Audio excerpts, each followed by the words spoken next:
Sugiarti, apa kabar? Gimana kabar hari ini? Alhamdulillah baik Pak. Ya, mudah-mudahan hari ini apa yang menjadi perbincangan kita, diskusi kita itu akan menjadi progres bukan cuma untuk saya, untuk Bu Sugiarti dan juga untuk bagaimana perkembangan pendidikan semakin baik, dan itu dimulai dari ruang-ruang kelas dari setiap sekolah yang ada di Kabupaten Sriwijaya. Ya, bisa dijelaskan terkait dengan apa yang sudah diterapkan di sekolah, khususnya dalam hal ini sejauh mana penerapan program sekolah yang berdampak pada murid yang dilakukan. Ya. Terima kasih Pak untuk sejauh mana penerapan program sekolah yang berdampak pada murid yang dilakukan di sekolahnya kami itu. Kemarin itu saya mengambil salah satu program yang akan yang menjadi rencana dan akan dilaksanakan di sekolah itu sekolah hijau. Ya. Alhamdulillah penerapannya untuk saat ini sudah berada di level di level untuk dijadikan budaya di sekolah. Maksudnya untuk pelaksanaan bagaimana kegiatan program sekolah hijau itu, bagaimana siswa peduli terhadap lingkungan, bagaimana mengelola sampahnya, sudah berada di tahap level sudah dibudayakan, sudah menjadi membudaya Pak. Jadi setiap pekannya itu bukan lagi setiap pekannya yang kemarin-kemarin itu di setiap setelah literasi biasanya diambil untuk Jumat bersihnya.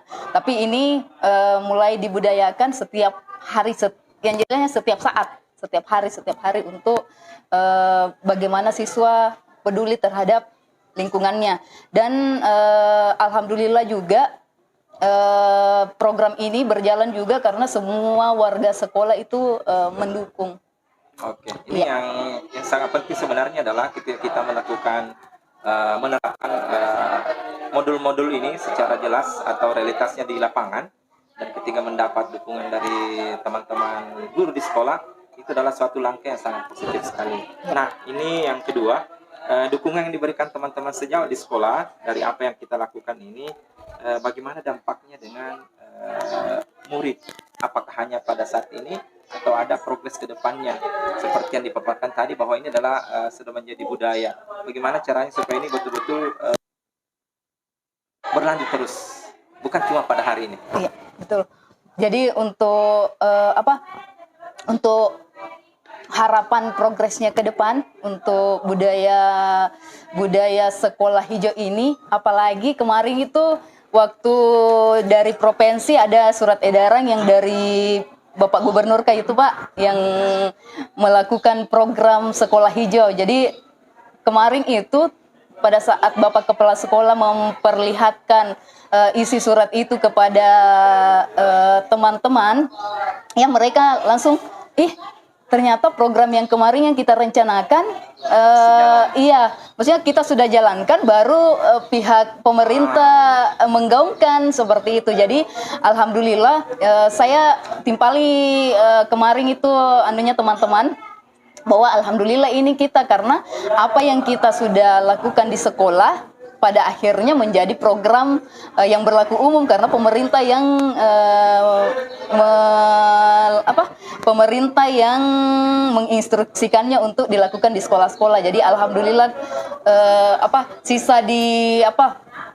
sisa ditingkatkan saja kepeduliannya warga sekolah itu untuk selalu menyemangati siswa untuk bagaimana setiap saat bagaimana mereka peduli terhadap lingkungannya Pak, supaya bisa menciptakan lingkungan belajar yang nyaman, indah seperti itu, supaya berdampak di proses pembelajarannya juga pastinya. Baik, ini ada nggak tantangan atau kesulitan yang dihadapi ketika program ini mau dilaksanakan atau direncanakan di sekolah? Kalau tantangannya yang berkaitan dengan saya pribadi Pak, ya sangat tertantang, banyak tantangannya kalau dilihat dari tugasnya saya di sekolah, baik sebagai seorang pengajar juga di sekolah, apalagi dapat tugas tambahan juga, dipercaya juga untuk jadi guru smart school Pak. Jadi intensitas di sekolah itu luar biasa padatnya.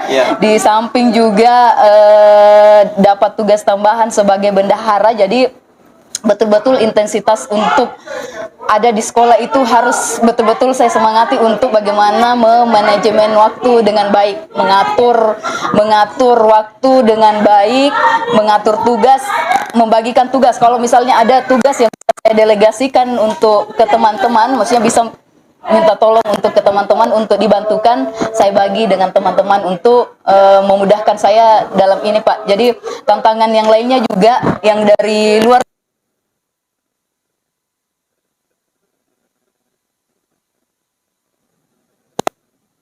orang siswa untuk melakukan kegiatan program ini juga kan bukan hal yang mudah. Jadi siswa, teman sejawat, yang jelasnya seluruh stakeholder di sekolah ini untuk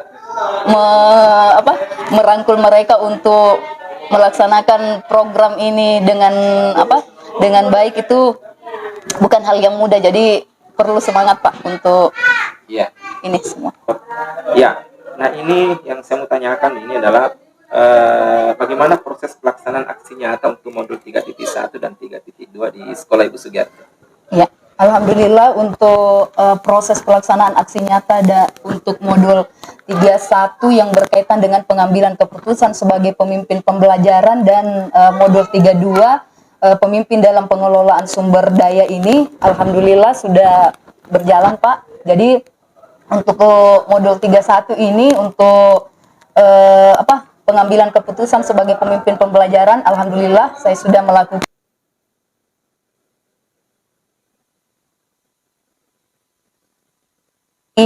pengambilan keputusan dalam komunitas praktik. Alhamdulillah sudah berjalan.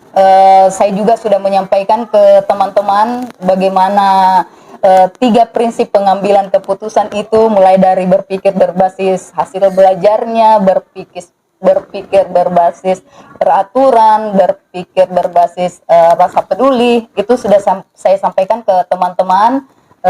Apalagi kemampuan atau kategori paradigma pengambilan keputusannya juga saya sudah sampaikan ke teman-teman, mulai dari individu lawan masyarakat, rasa keadilan lawan rasa kasihan, kebenaran lawan kesetiaan, sampai dengan jangka pendek lawan jangka panjang. Itu untuk paradigmanya.